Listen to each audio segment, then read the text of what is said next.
last time I was in Germany, it was 2007, months before the economic crisis really hit.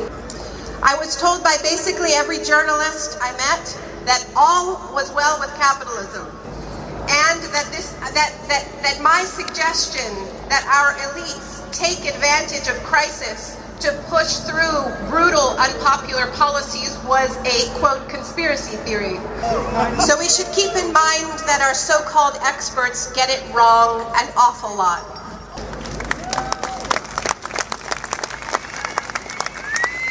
Today, the asphyxiation of Europe became literal, with the streets of Frankfurt choked in tear gas and smoke. But the asphyxiation did not begin today. And I am reminded of 2 winters ago in Athens, when because of the brutal austerity policies prescribed by the Troika, people were unable to pay their heating bills, so Athens was choked in a thick cloud of smoke because people were burning their furniture.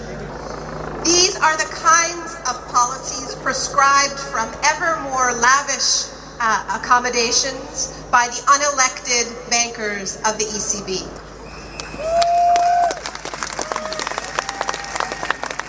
Four decades ago, the brilliant Argentine novelist Rodolfo Walsh described these policies as planned misery. And as they prescribe these policies, which are certain to inflame neo-fascism, to steal the dreams of generations, and to spread social chaos, they speak of stability and responsibility. They are in fact the agents of relentless chaos, tearing at the social fabric of Europe. But their crisis, the crisis that they are creating and deepening, goes even further beyond that. We've heard a lot today about the social side of austerity. I want to talk about how ECB austerity and privatization policies are destabilizing the planet itself. In exactly 9 months, there will be a major UN climate summit in Paris, and I hope that all of you will be out in the streets making your voices heard then as well. Because we know already that summit is going to be a failure, that the pledges, the so-called pledges that our leaders will bring to that meeting will be nowhere near what is necessary to prevent catastrophic climate change. And a major reason why we know it will be a failure is because ever since the economic crisis hit in 2008, Europe has abandoned its climate leadership. Under the impoverished vision of the Troika, the future itself became just one more luxury that supposedly could not be afforded.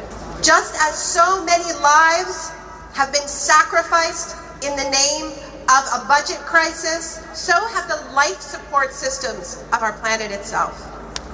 This is not rhetoric, this is not abstract. In Greece, Spain, Portugal, and Italy, support for renewable energy programs have been relentlessly slashed in the name of budget constraints. And that's exactly the same excuse that we have heard for why all of these countries are being pushed to drill for oil off their shores, to frack for gas on their lands, to put their water at risk, to mine for coal, to build dirty lignite coal-burning refineries, and this is happening in Germany. In fact, Germany's historic energy transition is deeply compromised by the refusal of the Merkel government to say no to dirty coal and unleashing fracking for natural gas. Meanwhile, just when we need to be reimagining our cities to move beyond the automobile, just when we need to be lowering the cost of public transit, lowering it down to zero, in country after country, fares are going up. And just when we need to be supporting our rail systems more than ever, making sure that they're electrified with renewables and accessible to all, they also are being cut back and and privatized in Portugal, Spain, Italy, and Greece. This is madness.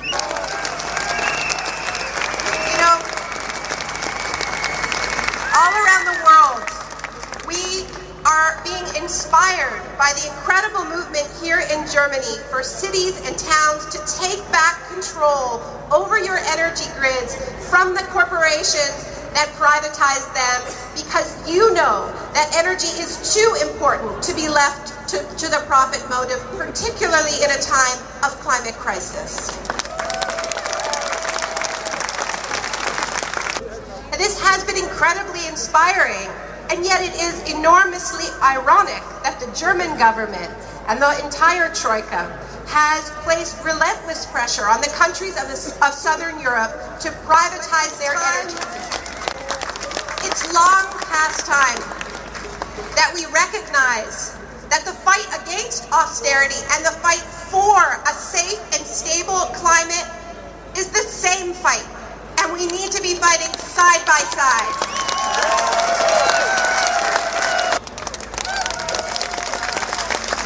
So I have a special message for the ECB today. You are the true vandals.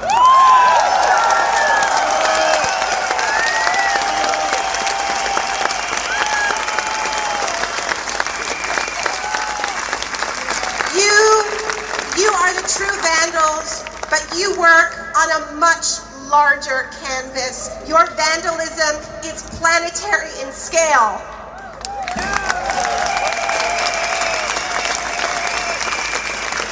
You don't set fire to cars.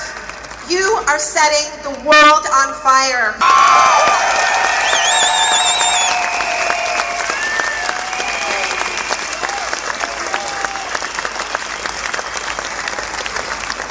Building on the historic victories of the Greek people, building on the imminent victories of the Spanish people, and building on the grassroots victories against fracking, against oil pipelines, against coal mines.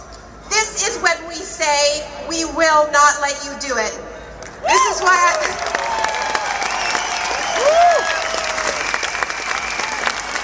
Today is when we resolve to bring all of the movements in defense of life together into one unstoppable wall. Today is when we stop you. Today is when we say enough.